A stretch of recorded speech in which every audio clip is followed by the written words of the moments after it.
Salut l'équipe, je l'attends. Oh oui, je l'attends comme jamais. Je l'attends un petit peu comme Jean-Luc Lahaye attend la sortie des collèges. Et c'est dire l'impatience avec laquelle j'attends son retour. Non, je ne parle pas d'Isaiah Thomas, qui a mis un game winner cette semaine contre Cuba avec Team USA et qui méritait bien un police shout-out dans mon édito.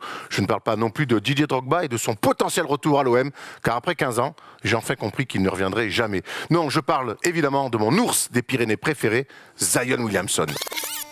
L'impatience grandit pendant que le train de la hype, lui, prend du retard. Zion a déjà raté 82 matchs dans sa carrière pour seulement 85 joués depuis 2019. Un ratio quelque peu flippant comme les images qui traînent sur les réseaux sociaux. Il est au courant, Zion Williamson, que Dr Pepper, c'est pas vraiment un docteur?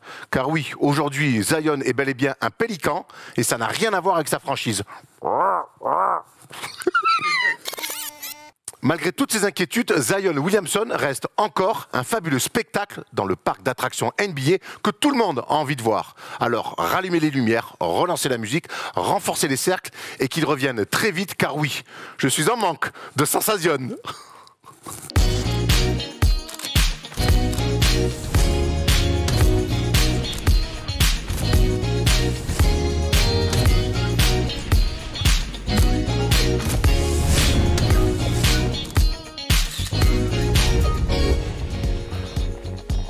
Salut l'équipe, on est jeudi et le jeudi c'est le First Day Show et vous le savez, dans cette émission on n'est pas là pour rigoler, on tire à balles réelles. Et d'ailleurs Kevin est venu équipé en quelque sorte, maintenant tu connais, on n'est pas là pour rigoler avec toi. Exactement. Et tu t'es...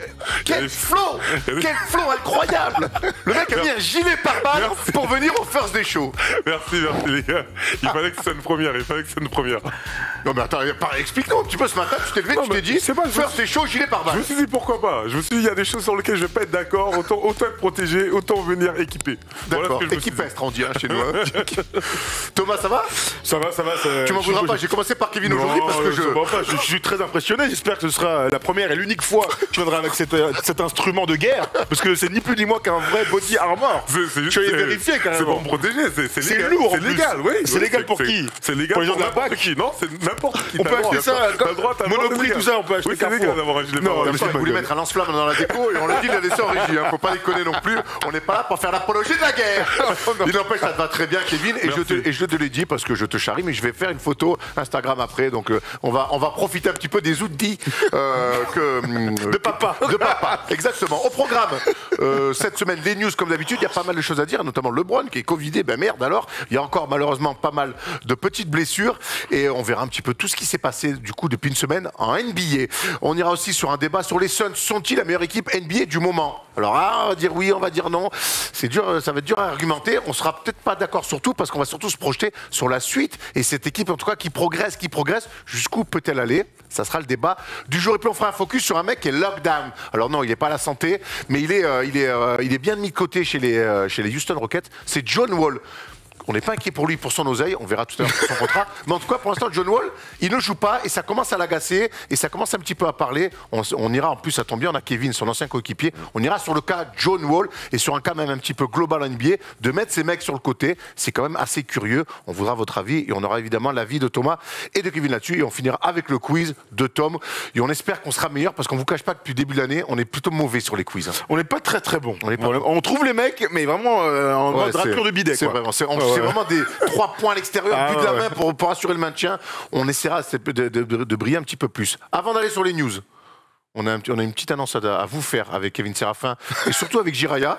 C'est que vous savez qu'on va à New York du 12 au 17 février. On va aussi à Los Angeles du 27 mars au 1er avril. C'est le Jiraya Trip. Donc on va mixer les communautés avec Jiraya. Et donc nous irons à Los Angeles voir le match Clippers Jazz de Nico Batum face à Rudy Gobert. Et il y aura en plus de ça un trip à Universal Studios Hollywood, parce qu'on sait que Jiraya est un fan de parcs d'attractions. Donc on fera un mix de tout ça du 27 au 1er avril, 6 jours, 5 nuits, vol Air France depuis Paris, hôtel 4 étoiles, à côté du Staples Center. Le Friend Hotel qui ne s'appellera plus comme ça, 1490 € par personne. Non, ça s'appelle plus comme ça le Staples Center, ça a plus s'appeler comme ça. Je pensais au Friend Hotel, mais oui, absolument. Crypto.com Arena. Crypto.com Arena. Donc voilà, venez avec nous les amis, on va se régaler. Aller à Los Angeles, c'est toujours un petit plaisir. On vous cache pas et ça fait longtemps qu'on n'y est pas allé. Kev, tu vas venir avec nous? Pourquoi pas? Moi je viens. Fort. le gériatrique. Est-ce qu'on a un deal?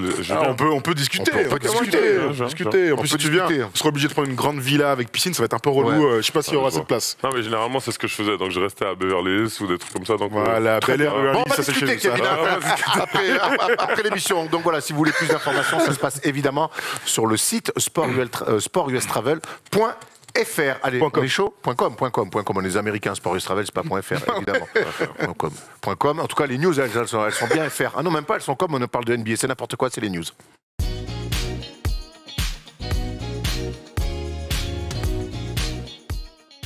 Oh cousin, tu danses ou je t'explose? Il est de retour, DeMarcus Cousins est de retour avec les Bucks, il a signé, on l'avait presque oublié, tonton Cousins, mais il s'est rappelé au bon souvenir de tout le monde pour son premier match, Thomas, avec les Bucks, dans une victoire compliquée, étriquée face aux Hornets. DeMarcus s'est signalé. Absolument, un très beau match que je conseille à tout le monde sur le League Pass, entre les Hornets et les Bucks, qui s'est joué à la dernière seconde, avec un beau lay-up de notre ami Giannis Antetokounmpo à 40 points, mais c'est vrai que l'info de ce match-là, c'est donc le retour en NBA de DeMarcus Cousins, que tu adores, un joueur ultra talentueux qu'on a malheureusement... Je m'en suis un peu remis quand même. Ouais, parce que tu m'étonnes avec tout ce qui s'est passé. C'est comme mes ex, tu vois. Évidemment, j'ai mis du temps, mais je m'en suis remis, quoi.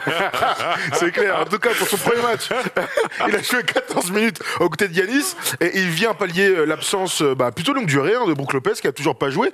Et honnêtement, dans le profil, il peut être très intéressant puisque c'est un pivot au large, talentueux en attaque, capable de shooter externe. Et aux côtés de Giannis, c'est toujours bien d'avoir un autre grand capable d'avoir du spacing, de permettre à cette équipe d'avoir du spacing. Donc c'est une bonne pioche pour Milwaukee, non? Tu crois? Je suis totalement d'accord et je pense maintenant c'est juste une question de le contrôler. Tu vois, c'est un fort caractère, c'est vraiment ça. Au niveau talent, personne ne se pose des questions sur le talent de DeMarcus. Il peut tout faire. C'est un pivot moderne, il peut shooter à 3 points, il peut faire énormément de choses. Il a une vision du jeu. C'est vrai qu'aux Clippers, à Houston, j'ai trouvé un peu perdu, mais là, il a c'est bien passé aux Clippers finalement, tu vois, avec le peu qu'on a vu de lui. On lui a rien reproché. On lui a peut-être pas donné la confiance qu'il aurait mérité aux Clippers. Mais ça n'a pas continué quand même. Donc, tu vois, ça c'est pas. C'est vrai. Si ça c'était si bien passé, ils l'ont pas gardé. Et ils l'ont pas utilisé en playoff. Ça aussi, tu sais, l'année dernière, on se posait la question un peu quand Ibaka, tout ça, ils l'ont pas utilisé des masses. On l'a peut-être oublié, mais il y a eu une époque où DeMarcus Cousins était considéré comme le meilleur oui. NBA. Toi, tu t'es frotté à lui. C'était la sensation que tu avais? C'était ça. Ça fait longtemps en plus. Même au Nike Cup Summit, quand je joue déjà contre lui en fait. Donc il a toujours été là. C'est vrai que quand il est à Sacramento, il a 20 points de moyenne. Il domine, hein. Il domine vraiment, tu vois. Mais c'est vrai qu'après avec l'équipe, elle est pas. C'est là où on lui donne pas de crédit parce que l'équipe ne gagne pas. Il n'y a pas forcément les structures à Sacramento, mais oui, en termes de joueur, lui, c'est un vrai joueur. Il a les qualités, il a beaucoup de choses à son avantage. En tout cas, il est content de revenir. Il l'a déclaré en conférence de presse, DeMarcus Cousins, qui revient donc aux affaires. C'est vrai qu'on l'avait presque oublié. Moi, je m'attendais à la Chine. Quand l'info est tombée, je lisais le tweet et je me disais, j'attendais à ce que ça finisse avec la Chine. Ça n'a pas été le cas. Il a attendu son tour en NBA. Il a déclaré, j'ai beaucoup grandi à travers ces moments difficiles. Les choses n'ont pas tourné en ma faveur ces 2 dernières années. Je veux juste m'intégrer. Je fais ça parce qu'il y a la caméra, mais j'ai qu'à regarder l'autre télé et ça sera plus facile. Écoute, en tout cas, c'est tout le mal qu'on lui souhaite. Tu parlais de le cadrer. Je crois qu'aujourd'hui, son comportement n'est plus vraiment un problème. Ouais. Je crois que le gros problème de Marcus Cousins, c'est il est physique. Un peu l'image à la Melo. Ouais. Je pense que c'est un mec. Il s'est racheté une conduite. Il s'est racheté. Je pense que ou Dwight aussi. Voilà, Dwight. Je pense qu'il fallait aussi digérer, avaler les méformes, les blessures. Ça doit être dur, hein, honnêtement. Quand tu disais, il dominait. Hein. Ouais. Il fait une saison à 27-12. Et quand il se blesse la première fois, il est aux Pelicans. Ils vont en playoff. Donc il doit être All-Star. Et c'est juste avant le Star Game. Ouais, c'est terrible. Hein. C'est terrible. Il faut digérer parfois ce genre de choses. C'est vrai qu'Anthony Davis, on en parle souvent, mais c'est vrai que ça a été la meilleure association d'Anthony Davis. Ça a été avec DeMarcus Cousins, en tout cas sur le poste 4-5 comme ça. Oui, clairement. Allez, on va ouvrir comme d'habitude, malheureusement, chaque semaine, l'infirmerie de l'NBA. Il se passe beaucoup de choses. C'est terrible, ça. Et alors, il y a 2 blessures du poignet et une autre blessure qui ne pourra pas t'arriver à toi, c'est Damien Lillard parce qu'il s'est blessé aux abdos. Toi, tu risques pas de te blesser aux abdos. T'es dur avec moi parce que j'ai des super abdos. C'est vrai. Très puissants. Ils sont très bien cachés. Bien cachés, mais très puissants quand même. D'accord. Alors, Damien Lillard absent 10 jours pour des problèmes aux abdominaux, mais les grosses blessures de la semaine, c'est Bam Adebayo. Blessure donc au poignet, il s'est fait les ligaments du poignet, et Jalen Suggs, le rookie. 6 à 8 semaines pour chacun. On va commencer avec Adebayo au Heat. Kev, c'est une sacrée perte pour le Heat. Hein. Ah. Moi, comme on en parlait, la première fois que je vois, c'est au tournoi Pro A. T'aimes bien Adebayo, toi? Honnêtement, j'aime beaucoup. Parce que je trouve que c'est un vrai basketteur. Et tu vois, je le vois, il peut s'adapter. Il peut s'adapter à n'importe quel type de jeu. C'est un joueur, pour moi, si tu le mets dans une autre équipe, il va quand même apporter. J'ai des joueurs comme Damon Green, je me pose la question, s'il est pas aux Warriors, qu'est-ce qui se passe? J'attends toujours, tu vois, de savoir. Mais c'est un mec, en fait, je pense qu'il va s'adapter partout. Parce que pour moi, c'est un vrai basketteur. Il a des qualités, il peut tout faire. Il est moderne. Il est peut-être un peu undersize. Oui, il est un peu. Hein. Mais il compense avec du basket. Il compense avec du vrai basket et des vraies qualités, tu vois, en termes de basket de IQ. Donc, pour moi, c'est quelqu'un que je valide. En tout cas, c'est un vrai trou pour le Heat. Donc, on le dit, c'est le pivot titulaire. Hier, ils ont joué Cleveland à domicile. Ils se sont fait attraper par justement une équipe qui joue grand avec Jarrett Allen notamment et Evan Mobley. C'est un vrai. Mark Allen, c'est un vrai. Ça va être un vrai manque. Mais surtout que c'est une équipe qu'on a plutôt saucée en début de saison. On a loué le fait qu'ils aient cliqué super vite.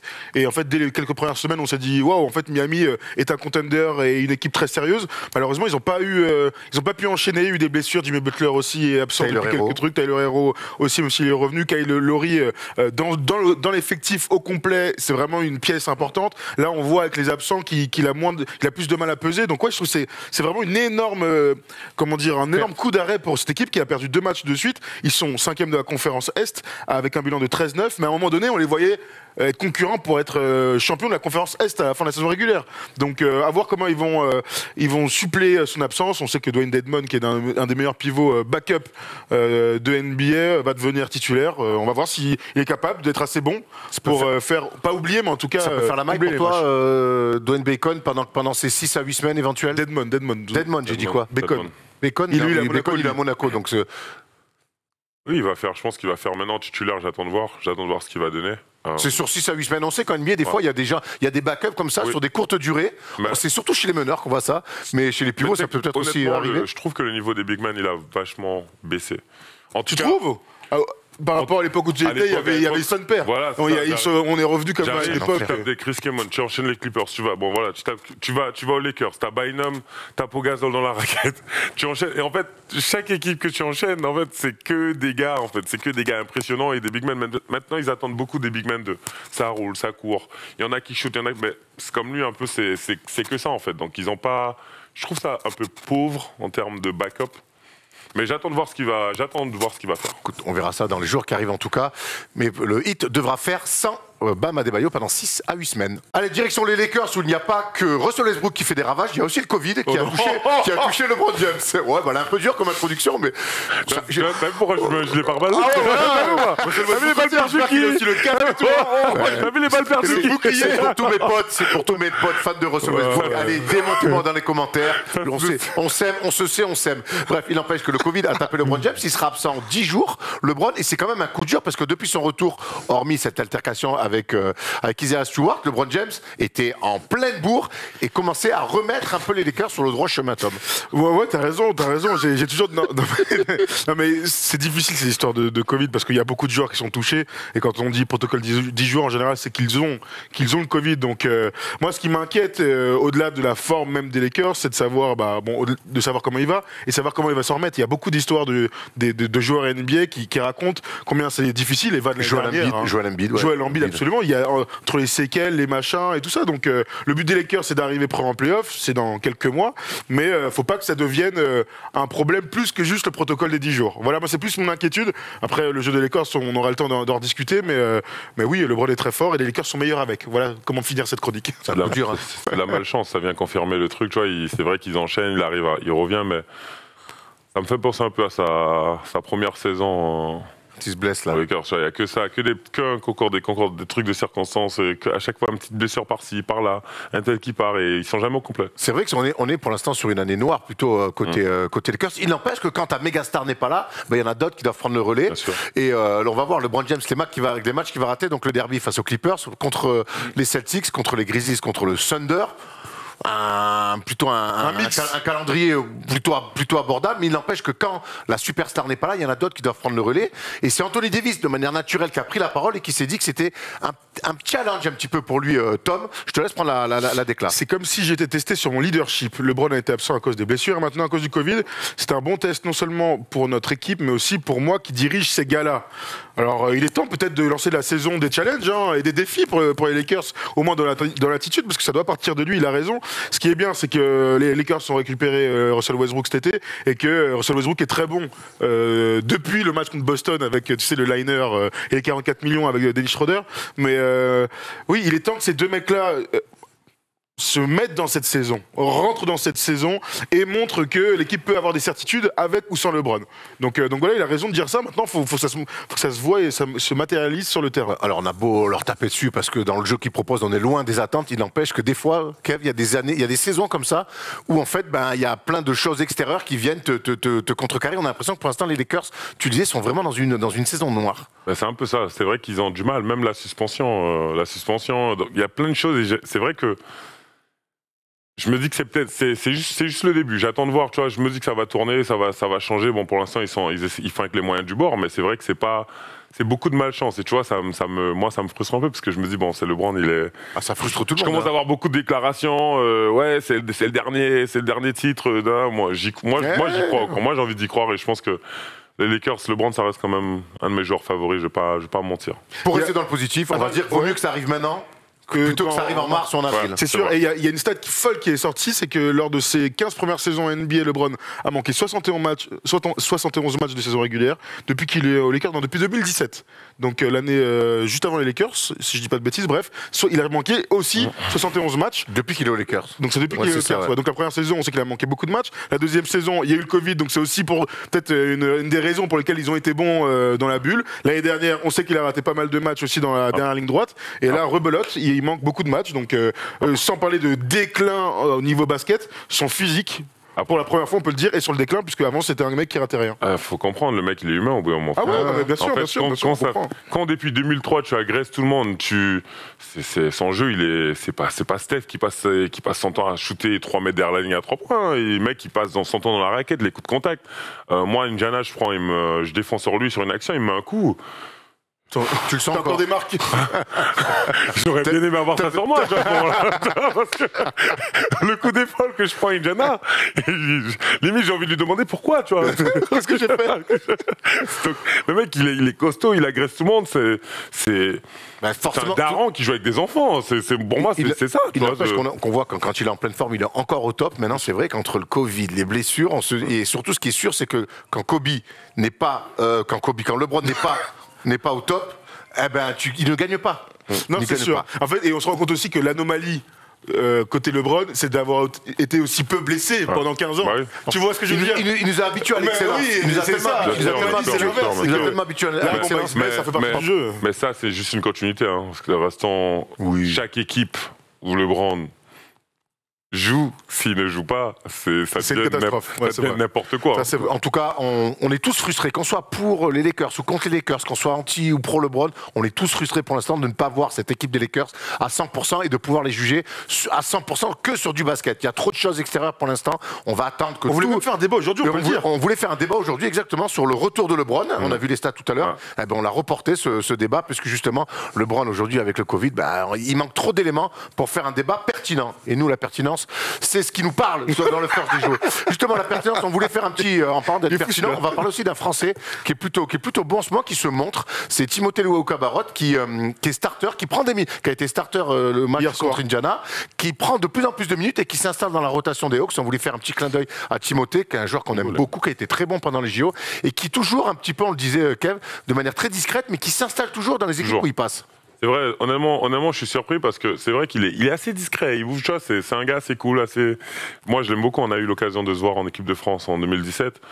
Et c'est vrai qu'il fait son chemin et ça reste. On a beaucoup de bons joueurs et tous de profils différents et c'est vrai que c'est quelqu'un dont on parle pas souvent, mais il fait sa place en fait. Il fait son petit truc, mais il est toujours en NBA, on se rend pas compte. Ça fait combien d'années maintenant qu'il a 4 ans? Ouais, ça fait un peu plus maintenant. Un peu plus. 5 ans, tu vois. Entre les Sixers, donc les Bulls.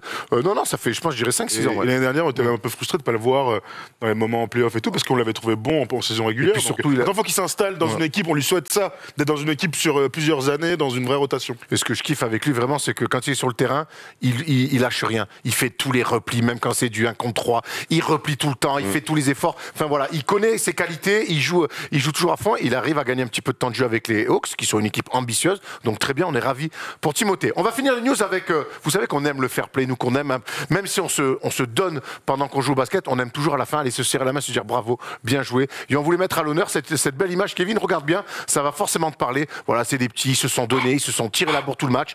Et donc bravo, bien joué pour il a pété les plombs, le gars. Il a pété les plombs.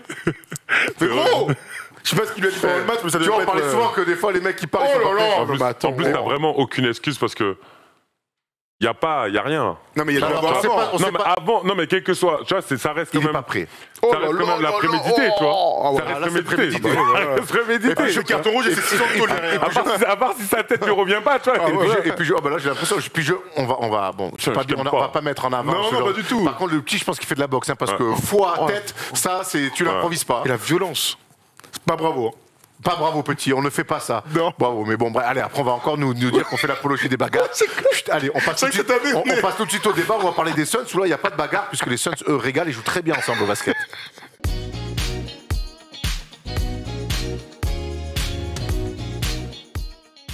Les Suns sont-ils la meilleure équipe de NBA du moment? Compliqué de dire non au vu de ce qui se passe depuis le début de saison. On va voir cette série qui est toujours en cours au moment où on enregistre l'émission. Série de 17 victoires d'affilée. C'est énorme, mais dans l'histoire NBA, on voit que finalement, il y a pas mal d'équipes qui ont fait mieux.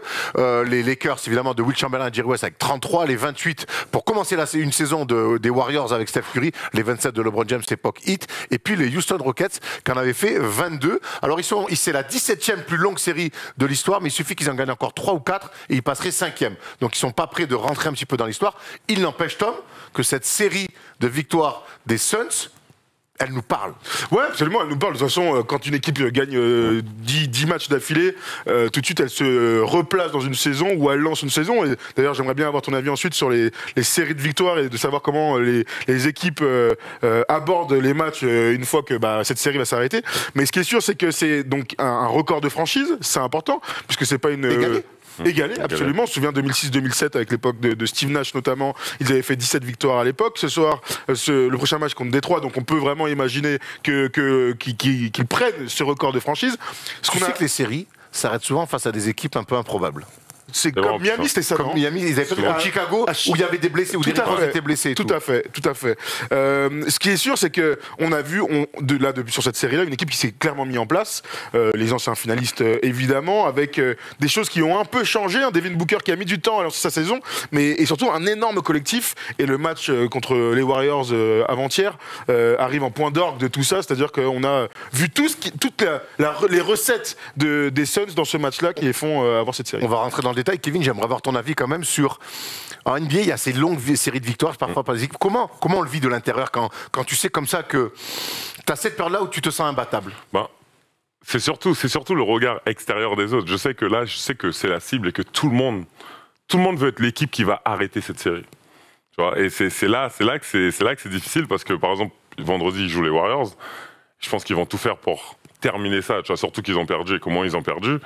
Mais maintenant, le Phoenix, ça joue bien. T'as CP qui joue à un niveau, même en défense, il est encore présent. Même moi, parfois, je me dis, mais ouais, le gars, il a encore les cannes, il a encore les jambes, tu vois. On voit tout, mais ils sont vraiment. Quand je les regarde jouer, j'ai l'impression un peu les Spurs anciennes. Ils ont vraiment su optimiser chaque poste, pas forcément juste suivre une mode en NBA où ça joue up tempo, non, ils jouent à leur façon. Ils ont avec leurs armes et c'est beau, tu vois, et que ce soit en défense, ils sont l'acting, le coach, quand on parlait, c'est un vrai coach, un vrai manager. On va revenir sur Chris Paul, parce que Chris Paul, donc 17 victoires d'affilée, c'est pas la première fois qu'il fait ça de sa carrière, c'est la 3e fois avec 3 équipes différentes. Il l'avait fait avec les Clippers, il l'avait fait avec les Rockets, et donc il le fait aujourd'hui avec les Suns. Donc voilà, tu parlais il a toujours les cannes, oui, Chris Paul, il a toujours les cannes, et c'est vraiment le maestro de cette équipe. Elle est folle cette stat là. Je la trouve incroyable, et c'est bien qu'on la sorte comme ça en tableau. À part New Orleans. Ouais, à part les Pelicans à l'époque, c'était les Hornets d'ailleurs à l'époque.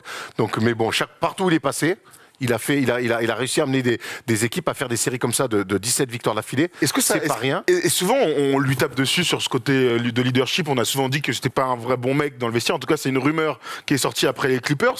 Ça, c'est quand même la preuve que tu as donc un maestro sur le terrain, mais tu es obligé d'être un bon leader pour arriver à avoir ce type de série-là. Après, tu sais que c'est le basket, la mémoire des fans est éphémère. Les choses changent vite, en fait, ça bascule, c'est tout le temps comme ça, en fait. Et tu te rends pas compte, le mec, comme là, il fait un truc incroyable, et l'année prochaine, il commence bizarrement, et tout de suite, ça va lui retirer dessus, tu vois. Donc, mais ça reste un meneur solide, ça reste quand même l'un des vrais meneurs de la grands ligue. meneurs de l'histoire, même. Hein. Un gars qui est toujours resté meneur, qui a toujours gardé son identité, qui, quelles que soient les vagues, quel que soit, il est toujours resté dans son truc, et là, je suis grave content qu'il arrive aux Suns et que la mayonnaise, elle prenne, en fait, et que depuis la bulle, ils sont en train de monter au fur et à mesure. Il y a un truc qui se passe. Maintenant, bon, ils ont battu les Warriors. Je mets quand même ma pièce sur les Warriors. T'as pas envie de dire que c'est la meilleure équipe, j'ai la sensation. Parce que j'ai pas envie de m'enflammer, parce qu'en vérité, ils sont sur une continuité. Et c'est vrai qu'il y a un truc qui se passe là-bas. On peut pas l'ignorer, on peut pas l'enlever qu'il y a quelque chose qui se passe. Si tu prends les derniers mois, tu fais un run de playoff incroyable, voilà, t'es finaliste NBA, tu commences la saison, on rappelle qu'ils ont fait 1 victoire, 3 défaites, c'est juste sur 4 matchs, un échantillon. Mais que depuis, ils ont enchaîné 17 victoires d'affilée. On a quand même l'impression que c'est une équipe qui apprend vite et c'est une équipe qui ne se contente pas, notamment d'un run de playoff. Cet été, il s'est passé aussi pas mal de choses. On a signé Chris Paul. On a pris le risque de ne pas signer DeAndre Ayton. Ouais. On a fait venir Javal Magui. On a fait venir Landry Shamet. On a fait venir Landry Shamet. On a l'impression que cette équipe-là, en fait, que la finale de l'année dernière, ça leur a plus filé de l'appétit que de se dire c'est bon, c'était une finalité en soi. Il joue comme si on l'a signé. Ouais. Tu vois, je pensais qu'il allait revenir, faire un truc bizarre ou se dire bon, tu sais quoi. On m'a pas donné ce que je voulais, au contraire, il joue comme si on l'a re-signé, hein. Il est rentré dans le truc et... 17 victoires d'affilée, on l'a dit. Ils ont aussi un bilan de 12 victoires, 1 défaite face à des équipes à plus de 50% de victoires. C'est pas rien. Et donc il y a eu ce match-là, il y aura la revanche vendredi face aux Warriors. Et j'ai envie de vous poser une question. Le premier match face aux Warriors, qu'est-ce qu'on peut retenir de cette rencontre-là côté Suns? Plein de choses pour moi, je trouve. Alors c'est qu'un match et l'avantage c'est qu'il y a un deuxième match samedi soir. Mais en fait, c'est pour ça que je parlais de la recette Suns. J'ai vu exactement ce que j'attends des Suns dans la gestion du tempo, dans la folie de fin de match aussi, dans la défense sur Steph Curry, et même en l'absence de Devin Booker qui ne joue pas toute la deuxième mi-temps, t'arrives à les gagner. C'est quand même, en termes de positivité dans un match, je pense que tu peux pas faire mieux. Et en plus, tu vois le momentum dans la salle et qu'il se passe quelque chose. Donc moi, ce que je retiens de ce match-là, c'est d'abord cette fin de match. La fin de match où, après que le match soit très serré, j'ai vu une équipe qui a parfaitement géré le clutch time, donc avec une défense incroyable sur Steph et avec un leader qui était Chris Paul sans Devin Booker, qui a réussi à être à la fois clutch avec des paniers, mais aussi à aller chercher les gars pour kicker, donc Jay Crowder et Landry Shamet pour 3 points dans les 5 dernières minutes. Mais j'ai vu surtout une équipe qui est archi mature. Et c'est comme ça que moi j'attends cette équipe de Suns. T'en dis quoi toi? Moi je suis tout à fait d'accord sur le contrôle du tempo. On en parlait lundi dans la libre antenne. On sait que si tu vas dans un pace élevé face aux Warriors, pour moi, tu tombes dans une fin de match pièce en l'air. Enfin, tu tombes dans un match pièce en l'air. Ça peut tomber du bon côté, ça peut tomber du mauvais côté. Chez les Suns, il n'y a pas de pièce en l'air. Il y a un plan de jeu où on va faire ce qu'on veut, on va imposer notre style de jeu. C'est ce que tu disais, Kevin. Et c'est comme ça qu'on va gagner. Et c'est pour moi ce que je retiens de cette victoire des Suns face aux Warriors, c'est que on va gagner à notre manière en imposant notre jeu. Et c'est parce que c'est vrai qu'on se rend pas compte à quel point, par exemple, un gars comme Steph contrôle le jeu. Il contrôle énormément le jeu. Et le fait de lui rentrer dedans, moi j'étais impressionné, hein. Vraiment c'était 48 minutes, là tu te dis mais viens, on reste un peu là-dessus. Tu t'es régalé du système défensif, du projet défensif de Monty Williams autour de Steph Curry. Ils l'ont pas lâché, ils ont joué sur Steph comme s'il avait mis 100 points dans le match, honnêtement ils l'ont pas lâché et je me dis, honnêtement je regardais, j'étais là mais waouh, même l'action où Steph il va au lay-up, il l'envoie, il le compte, ça va je me dis mais vraiment, et c'est pas, il y a pas que lui parce que c'était aussi CP, il fait 5 interceptions. T'as c'est quoi son Crowder qui fait son taf. Donc en fait c'est en équipe. Regarde, t'as DeAndre Payton qui monte sur lui, mais ils l'ont pas lâché, tu vois. Mais c'est vraiment, ils ont trouvé une façon, en tout cas sur ce match-là, de canaliser Steph, ce qui est très très dur à faire dans cette action que je parlais. Donc, bon, je suis vraiment impressionné par ça, tu vois. Et il y a beaucoup de crédit à Michael Bridges, qui avec ce type de points. 2 points. Non, 3 2 points. Il joue 41 minutes. Il ne tire que 4 fois pour un gars qui a un sur 4 tirs, sachant que Booker n'est pas là. Mais en fait, on en parlait avec Alan du coup dans la libre antenne, qui disait que c'était clairement un All-NBA Defensive Team. Avec ce type de performance, il est clairement dans la course. Mais ce type de performance te fait dire à tous les gens qui regardent peu les Suns ou qui regardent seulement les gros matchs de NBA, ah ouais là en fait on a un défenseur de très très très haut niveau parce qu'il est long, parce qu'il est vite des pieds, parce qu'il est très intelligent aussi et qu'il a un truc que moi que j'aime bien, c'est qu'il est pas tout le temps en train de chercher l'interception. Et quand on parle de clé défenseur, on aime le fait que il tient son gars de cadre. Et Bridges c'est ça. Est-ce que le changement de règle ne l'a pas aussi avantagé parce que du coup maintenant il laisse plus de contact. Plus de choses, tu vois bien, il y a des choses où il slash, où il truc, et tu vois, des choses où ils auraient pu appeler des petites fautes et l'empêcher même. Parce qu'en vérité, il peut rentrer dans Steph et au bout de 2 secondes, on le sort parce qu'il a 2 fautes et c'est plus le même match, tu vois. Mais, ça, c'est sûr. Hein. Et je pense que aussi le changement de règles, ça fait du bien. Et c'est ce qu'on aime. C'est ce qu'on veut aussi redonner un petit peu de crédit à la défense, et tant mieux pour Mikal Bridges sur Steph Curry.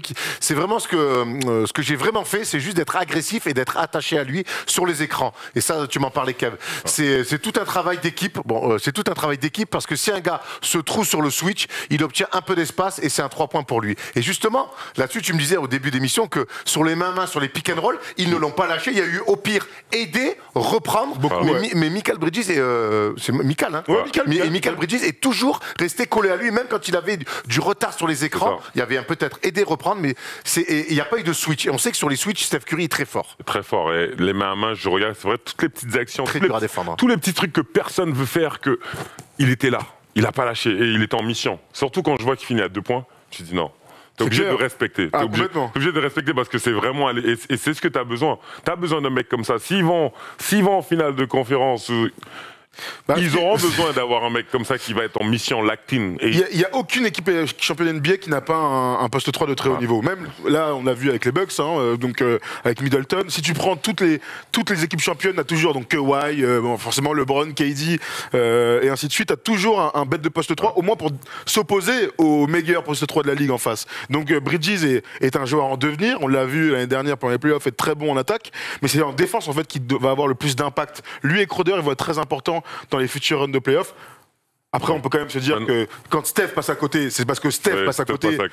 Quelle que soit la défense, il y a des grands tirs ouverts, des grands tirs à lui qui le manquent. Et on est tous sûrs, en tout cas, moi, c'est mon pari, que lors du prochain match entre les deux équipes, donc ce week-end, Steph peut mettre 40. Voire 20 mètres. J'attends je donne du crédit, mais évidemment, mais de toute façon, c'est jamais manichéen. C'est super défense, il a éteint, ou c'est oh là, il passe à côté. Parfois, si. Parfois, il y a des défenses. Tu sais, moi, une prise à 2. En tout cas, pas sur ce match-là. Voilà. Steph fait le pire shooting de sa carrière. Hein. Ouais, mais c'est son pire match. C'est qu'il l'a poussé un petit peu. Bien sûr, bien sûr. Moi, de toute façon, encore une fois, ça reste Steph. Malgré ce match, ça change pas ma vision que Steph est le meilleur shooter de ce game. Donc, il n'y a aucun souci avec ça. Maintenant, c'est vrai qu'il faudra. J'ai envie de lui donner le crédit. Oui, bien sûr. Voilà, il mérite en fait parce qu'il a fait. Maintenant, j'attends de voir vendredi parce qu'on on pourrait se voir jeudi prochain et parler. Il aurait pris 60 et tu vois, ça serait une autre discussion. On verra. C'est vrai que donc tu fais bien de le dire. Il y a un nouveau match entre les Warriors et les Suns. Ça se passera cette fois-ci à Golden State et ça sera dans la nuit de vendredi à samedi. On a parlé du pace, on a parlé de Chris Paul, on a parlé de la défense de Mikal Bridges. J'aimerais qu'on parle aussi de Monty Williams et du coup de cette justesse dans le jeu où ils ont joué grand, ils ont appuyé là où ça a fait mal, c'est-à-dire sur leur taille. Javal Magui joue 8 minutes, il met 8 points. Et sur ces 8 minutes, on a l'impression d'avoir vu que lui. Et surtout, on a vu un DeAndre Ayton très dominant et surtout très bien servi pour aller faire mal. Parce que Draymond Green, on sait qu'il c'est un bon défenseur. Mais à un moment donné, les centimètres, tout le match, tu les rends. Et il aura fait énormément mal là-dessus, DeAndre Ayton. L'intelligence, toujours aller chercher son grand. Non, mais le coach, honnêtement, tu sais, quand je le vois, ça me fait penser à, comme je vous parlais de quand j'avais rencontré Zidane en Italie et il me parlait de management et où il me disait, par exemple, que c'est pas forcément, il va pas apprendre à Ronaldo et à Benzema à jouer au foot en fait. Il est là pour les manager, les guider sur le terrain. Et c'est vraiment, j'ai l'impression que ce qui se passe en fait chez les Suns, c'est que tu vois que c'est l'ami des joueurs en fait et qu'il est vraiment proche de ses joueurs et que tu vois, t'as l'impression les mecs ils veulent se battre. Ils veulent tout casser pour lui. Depuis la bulle, depuis leur... Le discours passe. Ça passe, en fait. Et comme même lui, j'entends... Honnêtement, c'est l'un des coachs où je m'assois et je l'écoute. Tu vois, j'adore l'écouter. Et je trouve... Et en termes de coach, il n'y a rien, mais moi, je trouve son management... Et pour moi, c'est ça les vraies qualités. C'est là qu'un coach devrait appuyer. C'est la communication et ton management. Comment tu gères tes joueurs. Et on le voit, ça passe très, très bien. Comme Steve Kerr, quand il est arrivé... C'est vrai que Jackson avait déjà commencé à poser les fondations, mais quand il est arrivé, t'as vu que Steph... Il a amené un plus. Ça pop, direct. Moi, je me rappelle, il y a un match, on voit Steph, le premier match, c'était peut-être en 2014, je crois, et tu vois que c'est différent. Tu sais pas ce qui se passe, mais tu te dis, attends. Il commence à lâcher des trucs, il lâche des fingers, ça tombe. Et tu vois, tu joues contre lui et tu commences à voir un truc différent. Tu te dis, mais qu'est-ce qui se passe? Et c'est parti ensuite, c'est sur la lancée. Et c'est là donc pour moi, le management, c'est vraiment important. Et je trouve c'est vraiment un homme d'équipe. Un peu à la Donadieu quand il avait gagné avec le plus petit budget de la Pro, tu vois, tout comme ça. Avec Nanterre. C'est vrai qu'on sent ces Suns complètement habités qui boivent les paroles de Monty Williams. Et puis moi, j'aimerais qu'on revienne aussi sur le fait qu'ils mettent pas un ballon en touche. Il n'y a pas une attaque où ils font n'importe quoi. Non. Et pour moi, la meilleure preuve de ça, c'est que tu perds ton meilleur joueur, ton meilleur scoreur en tout cas, Devin Booker, et que derrière, la qualité de jeu, la justesse dans le jeu, elle ne baisse pas. Il y a Chris Paul certes, mais les Cam Johnson, les Michael Bridges, les DeAndre Ayton, tout le monde, Shamet, tout le monde parle le même langage. Il ressort même Efrid Payton de la boîte. Et tout le monde parle le même langage. Et ça, c'est signe d'une équipe qui vit très bien. Le système en place, ça serait structuré. Là, tu parlais de son côté manager, et tu as entièrement raison d'aller là-dessus. Mais pareil que pour Steve Kerr, même que Popovic, le système est très fort, la hiérarchie est très claire aussi, et c'est important que tous les joueurs, donc les nouvelles recrues, les gars qui sont là depuis plus longtemps, s'y retrouvent avec chacun son rôle, ses minutes, et que personne ne s'invente de vie. Et en ça, je trouve que le système de coach Monty Williams, il est vachement à mettre en avant, et c'est aussi ça qui leur a permis l'année dernière d'aller en finale NBA, c'est que leur match était très linéaire, très régulier, et la régularité dans un match, elle est aussi importante que la régularité match après match. Tu vois, tu parlais tout à l'heure de la différence des grands, on a senti cette différence, honnêtement, tu vois qu'il y avait une équipe qui était plus grande que l'autre. Et du coup, ça m'a inspiré une question. D'après vous, qui a gagné la bataille au rebond? Tu vas me dire les Suns. Bah oui. Bah non, la différence, elle est énorme. Les Warriors ont pris 51 rebonds, pendant que les Suns ont pris 35 rebonds. Elle est incroyable cette différence. Et pourtant, quand tu regardes, je te jure, c'est fou. Et pourtant, quand tu regardes, t'as la sensation que tu as vraiment deux grands d'un côté, et de l'autre, t'as Kevin Looney et t'as Draymond Green qui tente de batailler avec la taille. Mais tu vois, c'est une stat qui dit complètement l'inverse de l'analyse qu'on peut voir. Après, ça peut s'expliquer peut-être par la maladresse des Warriors. Il y a eu peut-être beaucoup de rebonds longs. Je sais pas. C'est un rebond offensif pour les Warriors. Non, ils ont été dominés. Sauf que le basket, parfois, en général, tu vas donner le vainqueur à celui qui va faire plus de passes D ou à celui qui va prendre le plus de rebonds parce que ça te sécurise vachement la balle. Pas là du tout. Bah écoute, c'est ton bouche à coin, ça. Il n'empêche que certes il y a des rebonds, mais que sur les post-up il a fait énormément mal, tonton, avec des petits. DeAndre Ayton a été fantastique. Justement, DeAndre Ayton a été fantastique, et c'est ce que tu nous confiais hier dans Clutch sur Winamax TV. Franchement, DeAndre Ayton parfois a été décrié parce que numéro 1 de draft et que dans sa draft il y a des mutants. Mais ce qu'il a prouvé pendant les playoffs l'année dernière, évidemment. Mais là, sur ce match-là, la domination, tous les premiers ballons étaient pour lui. Et qu'est-ce qu'il a fait? Des hooks à l'ancienne. Ouais. J'ai vu un pivot. Parfois, on compare un peu à David Robinson, parfois à Patrick Ewing, par son physique, ses épaules. Mais là, je l'ai vu avoir des phases de grands attaquants des années 90 sur ce poste-là. Et pourtant, sa deuxième mi-temps, il rate beaucoup de trucs. Tu vois un peu baisser la tête. Il met 24 km/40. Complètement. Ah, oui, donc, je me dis que si lui, il est bien luné sur une série, il est inarrêtable, il n'y a personne côté Warriors qui est capable de l'arrêter.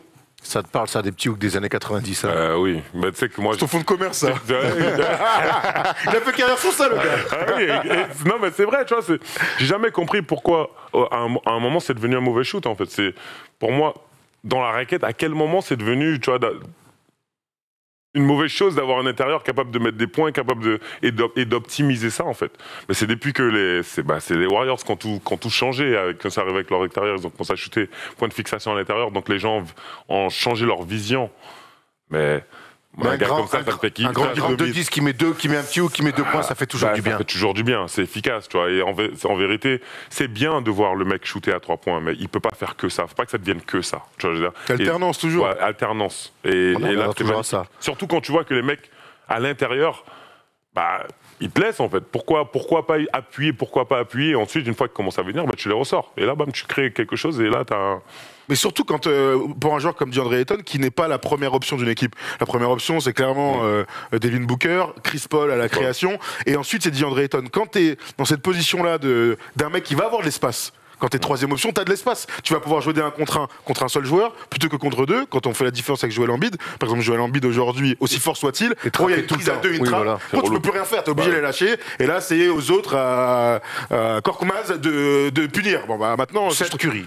Ouais, mais c'était un peu trop efficace à mon goût, donc du coup j'ai pris notre ami. J'ai bien compris. Donc DeAndre Ayton, il aura toujours des 1 contre 1. En plus, c'est un vrai gars d'attaque avec des mains, avec un petit tir à mi-distance. Tu le vois, je pense qu'à terme, quand il aura vraiment pris confiance en lui et qu'il aura bossé encore plus, ça va être une vraie arme poste bas.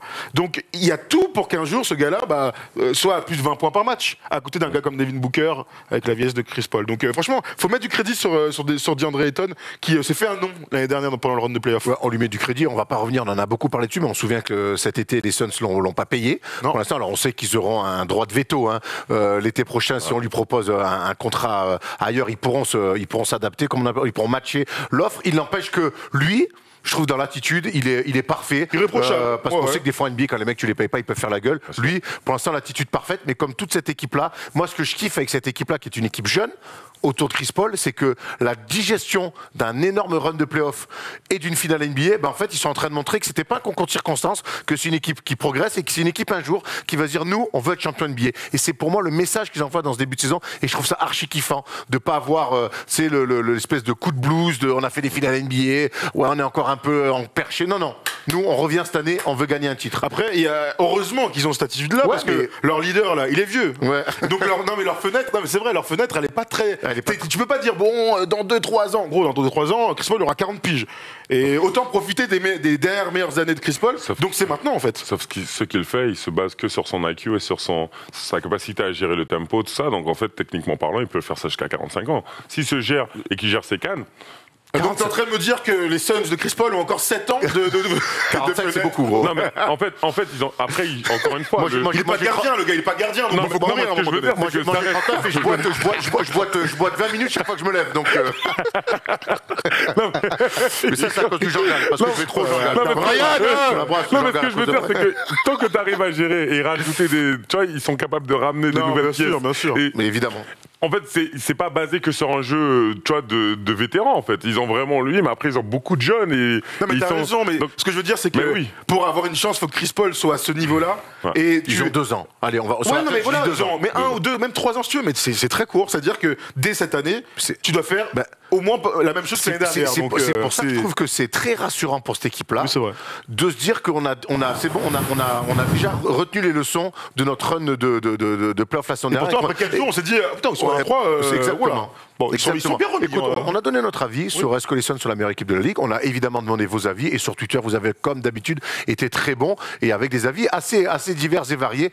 On a Vamiengo qui nous dit les Suns, meilleure équipe actuellement avec un effectif pour aller au bout, équipe équilibrée, bien coachée, qui se connaît bien. Peut changer cet été. Ça peut changer cet été avec une superstar, Devin Booker, un meneur élite 6 puis tué, un pivot dominant, Ayton, et une profondeur de banc. C'est un petit peu tout ce qu'on vient de dire. C'est vrai que dit comme ça, c'est l'équipe un petit peu parfaite. Hein. Mais bon, c'est une très belle équipe de basket, ça c'est clair. En tout cas, ils ont su utiliser, ils ont su optimiser tous leurs postes et les gens sont à leur place. Tout le monde connaît son rôle. Et ça joue. Absolument. Et c'est là que t'es le meilleur, je pense. Il y a Scott Rambis qui demande à voir. Chris Paul, c'est 65% de victoires en carrière. Absolument, cette stat, on l'a pas dit, mais elle est incroyable. Donc, t'as déjà 50 victoires assurées par an. C'est un beau run. Bridges me régale. Il galère au rebond en playoff. Ça peut faire mal. Chris Paul est plus tout jeune. Leur fenêtre de tir est courte. C'est maintenant ou jamais. Alors, on revient sur la fenêtre de tir qui est un peu courte. Maintenant ou jamais, je suis pas sûr. Moi, je leur donne 2 ans. Et même 2 ans, c'est maintenant jamais. En vrai, tu vois. Ah, bon, alors moi, le maintenant jamais, je voyais cette année. Ouais, moi, je pensais aussi. Je pensais que maintenant jamais. Je pensais que maintenant ou jamais. Je pensais que crois-moi que quand j'ai mis un ultimatum à mon ex, je dis que c'est maintenant ou jamais. Elle m'a pas dit attends, je te réponds dans 2 ans. Elle m'a dit ça. Elle aurait peut-être dû. Elle m'a dit ça sera jamais. Au revoir et à jamais. Et t'as vu ce que t'es devenu après. Franchement, bravo, t'as bien rebondi. Merci à elle. Super. Il y a un 3e tweet avant. On arrête avec ces conneries. Non. Lui, c'est pas la meilleure équipe. C'est Percel Jackie qui dit pour moi les Warriors sont un cran au-dessus et ils jouent sans Klay Thompson. Ça se tient. Après, ce que fait Phoenix en début de saison, c'est quand même dingue. Bah oui, c'est l'autre grand concurrent avec les Nets aussi, en attendant que les Lakers soient à 100%. Donc on peut se poser la question, mais toi tu avais l'air de dire que pour toi les Warriors, sur une série de playoffs, c'est une meilleure équipe que ces Suns. Tu les vois gagner. Après, c'est comme ça qu'on juge. Après, le truc, c'est que les Phoenix Suns, ce qu'ils sont en train de faire, c'est un peu une garantie. Ça veut dire que c'est un peu les Spurs, tu vois. C'est l'équipe où les gens vont pas forcément personne fait attention, parce que tout le monde, mais personne fait attention. C'est pas, les gens se disent pas que c'est sexy. C'est un peu les Spurs, ils jouent à l'européenne. Tout le monde a, mais ouais, c'est pas, il y a pas beaucoup de dunks, ça se fait des passes, mais ça gagne. Ça gagne, c'est ça le plus important. Tu sais que les Suns, tu sais, l'année dernière, un peu, le Jazz était un peu dans le même délire. On en parlait beaucoup, mais le Jazz c'était sur une adresse, on se disait, mais ça va durer jusqu'à quand? Et on dit, ce basket-là risque en playoff. Et là, quand tu dis que c'est une garantie, c'est que les Suns qui proposent, mais en playoff, il n'y a aucune raison que ça s'arrête. Quand tu joues juste au basket, tu joues juste même en playoff. Ce qui te fait en playoff, c'est le jeu à risque. Quand tu défends. Voilà, et quand tu défends, c'est le jeu à risque. C'est quand tu ne vis que sur l'adresse extérieure, ou là, en playoff, t'as des crises. Et ben là, comment on fait? Eux, c'est pas ça du tout. Donc, je te rejoins complètement sur les garanties du jeu des Suns. On est totalement d'accord. Et quand tu prends les Warriors, c'est vrai que leur jeu est plus. Steph a un problème. L'équipe, elle est capable de s'effondrer, encore une fois. Elle s'est pas effondrée. Ils ne sont pas effondrés à Phoenix. Ils sont dans le match. Ils explosent sur les 5 dernières minutes. Donc ils sont effondrés. Mais je parle sur la durée. Tu vois, c'est comme les dernières saisons. Là, ils reviennent. Par contre, si c'est une équipe, s'ils reviennent, pour moi. Toi, t'as envie de parler des Warriors. Hein, pour moi, tu reviendras. Parce que c'est fou, en fait. Il faut comprendre, encore une fois, cette équipe a changé la NBA, pas à tout jamais, parce que je pense qu'il y a des cycles. Mais ça a changé la NBA. Ça a changé la NBA. Et donc cette équipe, ils ont créé quelque chose. Et s'ils reviennent à leur niveau, ça peut être impressionnant. On va attendre que Klay Thompson revienne avec James Wiseman, on espère. On va attendre qu'il revienne de vacances aussi. Et toi, on va attendre que tu reviennes de vacances, puisque tu pars un mois et demi aux États-Unis. Et on fera un gros débat avec toi sur les Warriors. C'est une très bonne raison de partir en vacances. Moi, je pense qu'aujourd'hui, c'est peut-être une meilleure équipe, parce que oui, il y a des absents côté Warriors, mais j'ai adoré l'out-coaching de Monty Williams sur Steve Kerr. C'est-à-dire, Steve Kerr a voulu lui mettre une zone, il en fait tantôt vraiment la zone. Bon, ils lui ont explosé la zone. La meilleure équipe NBA a dû faire zone face aux Suns. Je trouve que ils le font, mais c'est pas, ils l'ont pas sorti du chapeau, ils le font. Certes, mais je te dis, j'ai trouvé. Et alors, ils ont fait box and one sur Booker, et quand il s'est blessé, ils ont refait zone. Mais je trouve que vouloir faire zone autant face aux Suns, il y avait pour moi un aveu un peu de faiblesse. Et puis surtout, le pace a été contrôlé par Phoenix. C'est pour ça que j'attends beaucoup le match de vendredi, voir comment les Warriors et Steve Kerr vont pouvoir répondre à cette gestion du tempo qui, pour l'instant, pour moi, est l'avantage des Suns. Je trouve ça très intéressant. Donc j'ai envie de dire les Suns, mais sur les Suns, alors. Sur la réalité de maintenant. Peut-être que vendredi, ça changera. Mais en tout cas, je tire des conclusions très intéressantes de ce match-là. Alors la dernière question, c'est quand va s'arrêter la série des Suns? Qui dit quoi? Moi, je dis vendredi contre les Warriors. Toi, tu dis vendredi. Donc, ils prennent le 18e match de Détroit. Ils battent leur franchise. Petite cote Winamax. Il y a la cote Wina, ouais. On pourrait. Toi, tu dis quoi? Ça s'arrête quand? Je vais vous donner le calendrier, du coup. Moi, je pense que vendredi aussi, ça. Vendredi aussi. Donc, c'est ça. Donc, je pense pas qu'ils battent 2 fois. Je pense pas. Et maintenant, encore une fois, ce serait fou. Ça serait parce que Booker serait absent. C'est envoyer un message fort qui va aller dans la Booker pourrait être absent, ouais. Bah ouais. Donc Pistons, Warriors. Donc admettons qu'ils prennent ces 2 matchs. Ensuite, c'est les Spurs, Celtics, Clippers, Blazers. Il y a moyen d'aller à 100, donc. Il y a moyen d'aller loin. Dites-nous dans les commentaires jusqu'où vous voyez cette série folle des Suns, et dites-nous si pour vous les Suns sont aujourd'hui la meilleure équipe NBA. Voilà, on s'est bien régalé à parler des Suns. On va moins se régaler, même si c'est un joueur qu'on adore, puisqu'on va parler de John Wall, qui lui ne joue pas malheureusement, puisqu'il est lockdown par les Rockets. On va parler un petit peu du cas John Wall dans le Focus.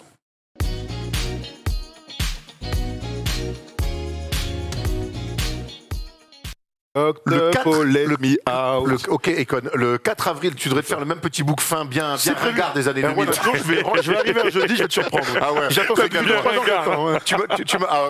Kevin, on est d'accord que le collier bouc fin, c'est ringos. C'est organize, ça n'a jamais été à la mode. Non, mais ça, les gens l'ont mis, l'ont fait, mais ça pue la bouille. D'accord, je suis d'accord avec toi, mais je peux pas. C'est dur de juste dire c'est ringard, mais c'est vrai que c'était pas moi, je l'aurais pas fait.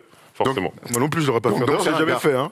C'est un boss de fou. Si je vous dis, les gars, le 4 avril 2021, qu'est-ce que ça vous dit? C'est 3 jours. C'est Pâques. C'est le dernier match de John Wall face aux Clippers avec les Houston Rockets. Ils avaient perdu 109-104. Il a mis 27 points.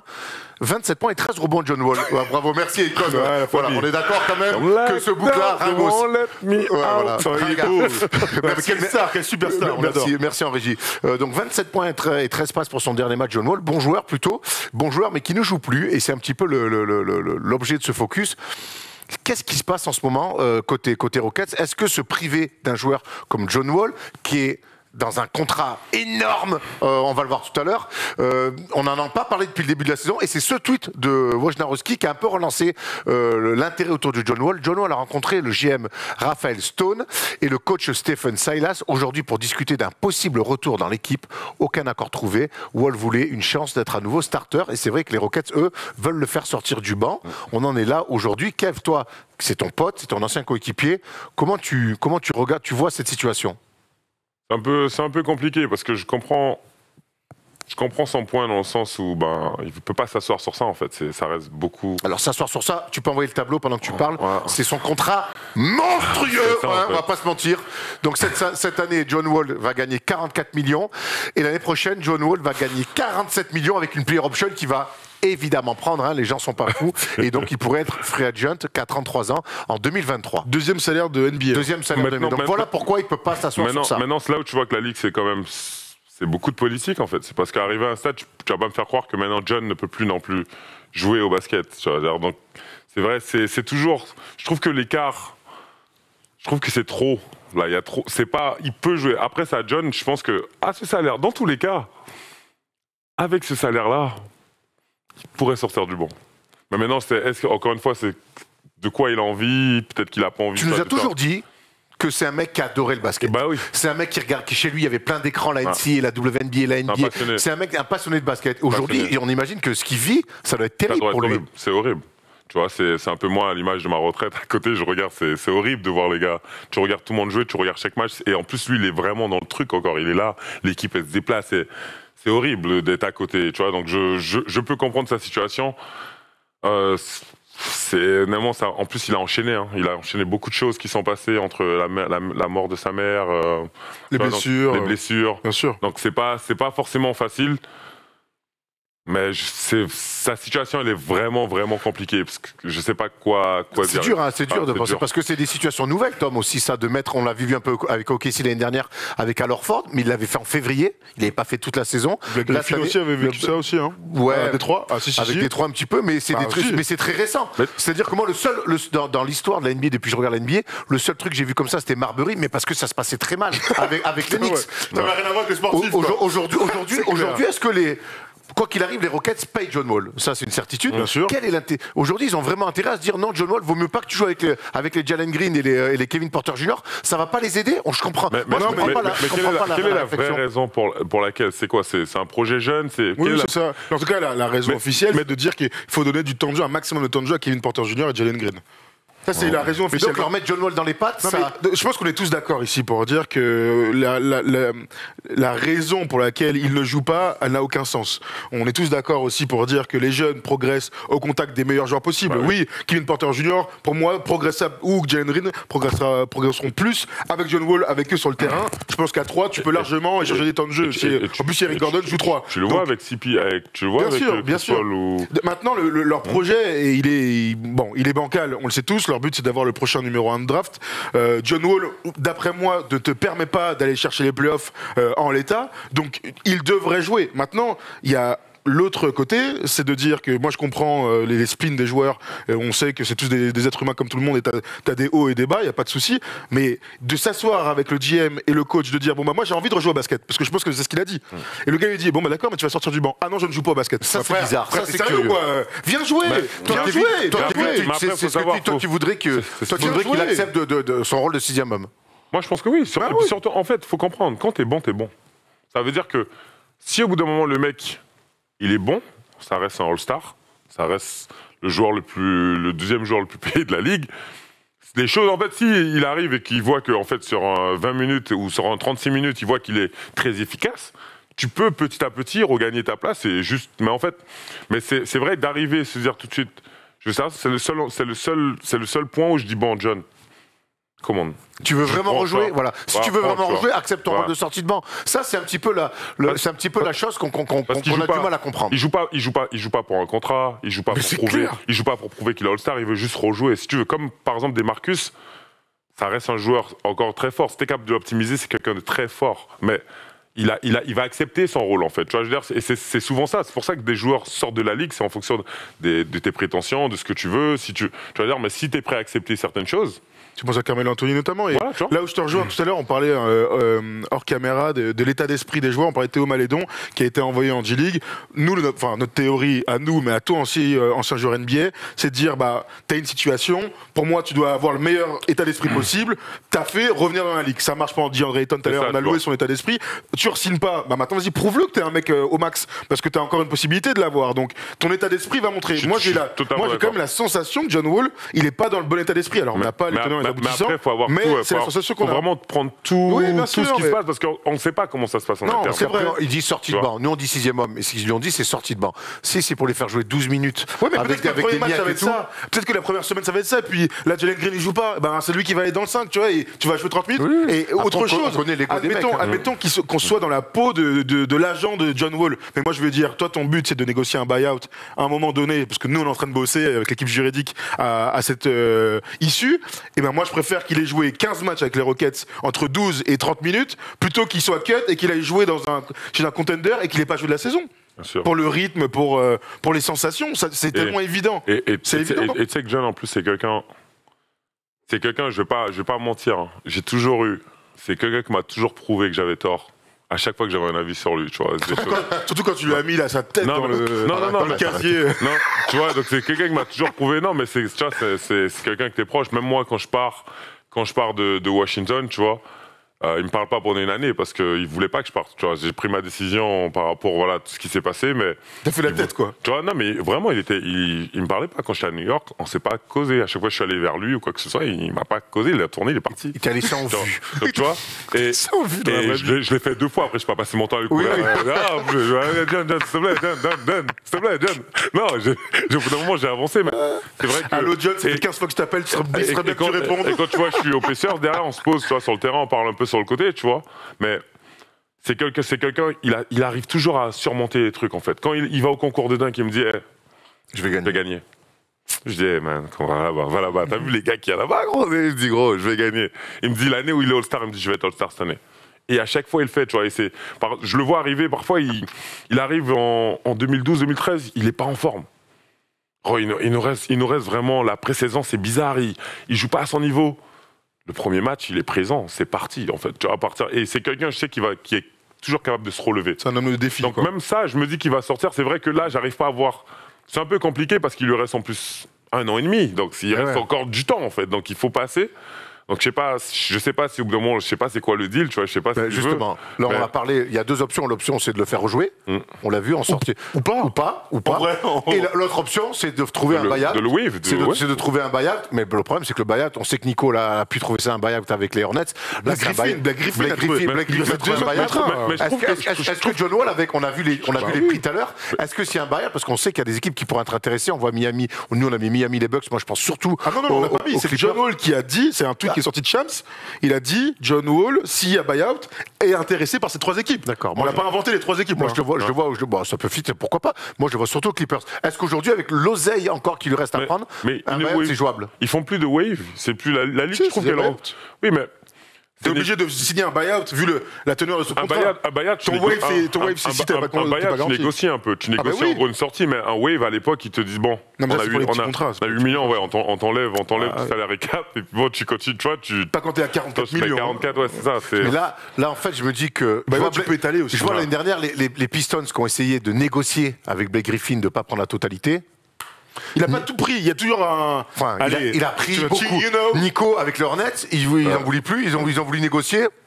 Ouais. Non, c'est tu dis buyout, tu me donnes la totalité. Et on imagine que ça va être un peu la même chose avec John Wall. Oui, c'est qu'aujourd'hui les négociations doivent dire allez, tu prends 60%, ils doivent faire. Et il n'a aucun intérêt, surtout quand il voit qu'il se blesse, il joue pas. Sa valeur, elle a un peu descendu parce qu'il n'a pas joué les blessures, ça. Donc, du coup, il n'a aucun intérêt, d'une certaine façon, à s'asseoir. C'est énormément d'argent. On n'est même pas capable de matérialiser, de comprendre qu'est-ce que c'est. Non, c'est clair. 95 millions. C'est énorme. Tu vois, donc, je me dis, en 2 ans, 95 millions, c'est ce contrat de certains joueurs. Il y en a qui signent 80 millions sur 4. Et ils sont contents. Oui, il y a des mecs qui prennent pas ça dans une carrière entière. Donc, c'est ça. Nous, on va jamais prendre ça dans nos vies. Hein. Bon, Ou alors, méfie-toi quand c'est même. vrai, c'est vrai. Méfie-toi. C'est vrai, Il excuse-moi. n'empêche que là, on parle de gros sous, mais l'info la plus importante, c'est que il nous manque John Wall sur le terrain. Ouais. C'est un joueur que je kiffe. C'est un Bah mec qui, même quand il est arrivé à Houston, quand c'était dur, il avait toujours essayé de mettre du jus, de gagner des matchs. Un mec qui a toujours eu plutôt une bonne attitude. Maintenant, le problème, comme tu le dis, Kevin, on n'a pas tous les tenants, les aboutissants. Il n'empêche que ne plus voir John Wall comme ça, de manière prématurée sur les parquets, ça nous manque un peu. Et on espère que Rockets et le clan John Wall trouveront une solution rapidement. J'aimerais bien le voir quand même chez un contender, relancer une équipe. À la place de Bledsoe, on va se mentir. peut, On a il envie peut. de le Tout voir. à fait, tout à fait. Bledsoe qui a été exceptionnel. Il peut. Hein. Il n'y avait pas de Paul George, vraiment. Et maintenir, c'est encore l'un des seuls vrais points de garde. PG, ouais, vrai. On a en ouais, fait, je et suis c'est le maintenir parce que le mec, il est fort, il est passionné. Et il fait des trucs incroyables. Hein. John, je le voyais s'entraîner, il vient le matin, il accède deux ballons, il dribble sur le ballon tout seul, hein. Sans coach, sans personne. Il est sur le mur, il envoie sa balle, il dribble. Et, tu vois, c'est quelqu'un de vraiment de passionné. Et c'est pour ça que j'aime pas voir les gens comme ça se retrouver dans des situations comme ça, parce que il y en a, tu sais, qu'ils aiment pas le basket ou ils sont là, c'est juste des mercenaires. Mais ce mec-là, il aime le basket. Moi, je le sais. Tu vois, tout le temps quand on a nos discussions, et je le sais. Il aime le basket, tu vois. Et donc j'espère que ça va bien se passer. Melo a connu une période compliquée et regarde-le aujourd'hui, tu vois, il a réussi à rebondir, hein, et d'ailleurs passé par Houston lui aussi. Donc on souhaite en tout cas la même suite pour John Wall. Allez, on a fait le tour de toute l'actu NBA de la semaine. Il est temps de passer au quiz. On vous a dit on va essayer d'être meilleur, promis. Enfin, j'espère.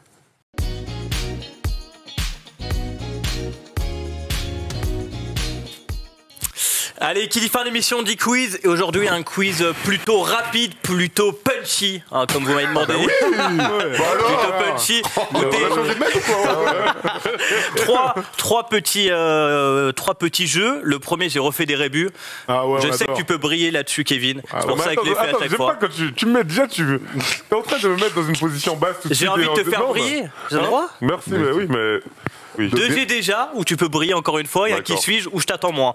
Mais on va commencer avec les rébus. Pas premier quoi. On va commencer avec les rébus. Le premier est très simple, c'est pour se mettre en jambe, il y en a 5 en tout. Solis. C'est Koupa. Coupa Solis. Coupa? Comment ça, Coupa? Non, c'est pas Coupa, c'est Boozer.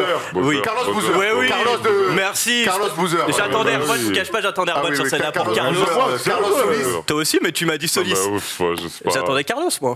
Ah oui, Carlos Solis. Clairement le meilleur personnage de la série. Non, Oh, si, on peut On enchaîner. adore Carlos, surtout quand il y a Jamy, blanc. It's my father. Attends, qu'est-ce que c'est que ces conneries? Forêt Jamy. Waouh. C'est pas forêt. Autumn Falls. Putain. It's my father. Jamie Father. Allez, si vous- Jamie Dad. Si vous avez autant. Jamison. Ouais. Oh, Antoine Jamison. Automne Jamison, ouais, bravo. Bravo. Oh. Allez, Manu Pixel. L'automne Alors là, est le bravo. père de Jamie. Voilà. C'est Manu qu'on voit, évidemment. Manu Billy Moine Eilish. qui boit du martini. C'est avec. C'est Non, qui, c'est là, Billy Eilish, elle s'appelle. Eilish, ah. Et Water. Jelicha. C'est des Non. vrais clips d'air. Manu, il boit quoi? De l'eau. Gino Billy. Voilà, Billy. voilà, Manu, Ah, Gino, Gino. Billy, Billy. Manu, Gino, Billy. Ah ouais, ça Eh marche. oui, Elle voilà. est belle, elle est belle. Bravo, Manu, elle est Gino, belle. Billy. Elle est Tu belle. savais? Tu savais avant? Oui. Non, ben non. Ouais, Il a un peu- il a avoué. Attends, Magloire. Concentrez-vous sur ma gloire. Jamal Magloire. Jamal J'ai mal ma gloire. J'ai mal ma gloire, bien sûr. Allez, il en reste plus qu'un. J'ai mal ma gloire, ça régale. Il en reste plus qu'un. Allez. Tu m'attendais sur ça? Channing Fry. Channing Fry. Fry. Oh, bravo. Bravo. Magnifique. Exceptionnel. Channing Fry. Bravo les Tu me gars, vous régales. avez été très bons. J'ai mal ma gloire. Bon, c'est pas grave, Kevin, il y a encore des G déjà. Ah, mais il y a encore. Mais t'arrêtes, ne lui réponds pas. Kevin, c'est bon, frère. Non, moi, Tu joues, tu t'amuses. J'ai déjà, tu connais la règle. je suis là pour participer, de toute façon. T'as le droit à 2 chances, Kevin. Les autres qu'une seule. Vas-y. Donc vous la grillez pas. J'ai déjà inscrit 40 points dans un match. Et j'ai déjà joué aux Cavs. Ah, c'est pas lui alors. J'ai déjà été 2 fois meilleur intercepteur de l'année dans les années 2000. Et j'ai déjà été, et c'est marrant, hein, inscrit le plus long shoot de l'histoire de la NBA, 27 mètres de distance. Dwayne Wade. Non. J'ai 40 points, Erwan. franchement. J'ai déjà été 2 fois All-Star dans les années 2000. Et j'ai déjà remporté un titre avec Team USA. Fin 2000 ou. Dans les années. Meilleur intercepteur, t'as dit. J'ai déjà fait partie de la draft 99, tu peux revenir, Erwan. J'ai déjà fréquenté Demi-Moore. Oh, le bâtard. Draft 99, et j'ai déjà fréquenté la fac de UCLA. 2 fois All-Star, draft 99, fac de UCLA. Elton Brand. Bah non, pas du Non. tout. Cavs. J'ai déjà joué aux Warriors. UCLA, Elton Bon, Brand. n'importe quoi. J'ai déjà joué aux Warriors. David West. Ben non, il n'était Non. pas Je sais UCLA. pas, je dis des trucs quoi. Cavs, il y a pas joué longtemps, c'est un peu un piège. J'ai déjà porté un bandeau. Félicitations à lui. Drew Gooden. Non, il était pas UCLA, il Moi était à non plus, Kansas. mais Vas-y. UCLA, draft 99, 2 fois All-Star.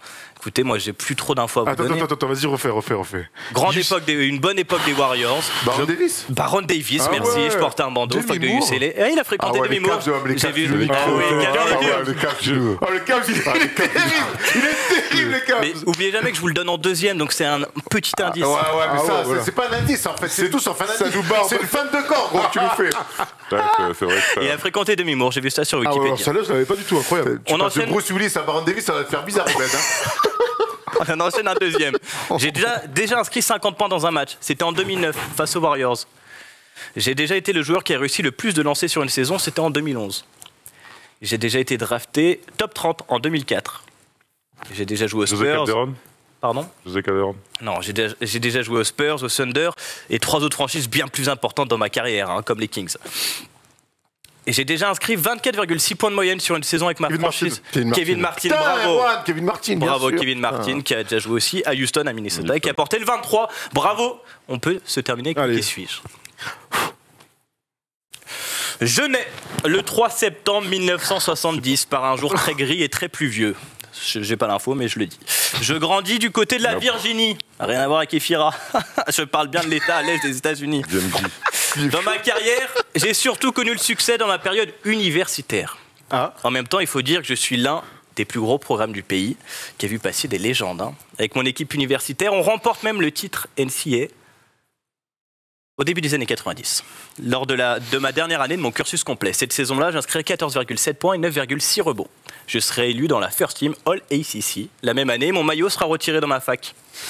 J'ai un mec. Moi aussi, j'ai un mec, mais bon. Avec ce bagage universitaire, je me présente à la draft 93. Ouais, bah oui. Christian Laettner. Laettner. Non, je serai sélectionné en 12e position par les Lakers. Dès ma première saison, j'ai du temps de jeu avec LA. Sur 71 matchs, j'en starte 46 quand même. Je joue en moyenne 25 minutes pour 9,6 points et 5,8 rebonds. Mais durant mes 3 saisons chez les Purple and Gold, mes stats ne cesseront de baisser. En 94-95, je ne joue plus que 17 minutes par match. En 95-96, seulement 13 minutes. Faut dire que l'arrivée de Cédric Ceballos sur mon poste ne fait pas du bien. Balos, ok. Alors. Je jouerai tout de même Ça mes peut premiers être ça. playoffs de ma carrière en 95 puis en 96 sans dépasser les demi-finales de Ok, bon. Je suis tradé en 96 du côté des Vancouver Grizzlies. C'est qui Duke ça Christie. Non. Les Lakers veulent faire de la avec place Ceballos. pour accueillir le Shaq. Je resterai 2 saisons là-bas où je reprendrai du temps de jeu sans pour autant être dans le 5 de départ. 20 minutes de moyenne pour 8 points et 5 rebonds, mais pas de playoff durant ma virée dans le Nord. Qui c'est ce bâtard? Mais les playoffs ne tarderont pas à revenir puisqu'à l'été 99, je serai free agent et je décide de rejoindre les Sixers d'un certain Al Iverson. Aux côtés de Mutombo ou encore Ça, Theo c'est Ratcliffe, qui, ça on devient l'une des meilleures défenses de la ligue et moi, je deviens un titulaire en puissance. Je starterai tous mes matchs de 99 à 2001. Oh là là, j'ai pas le poste 4. Juman Jones. Non.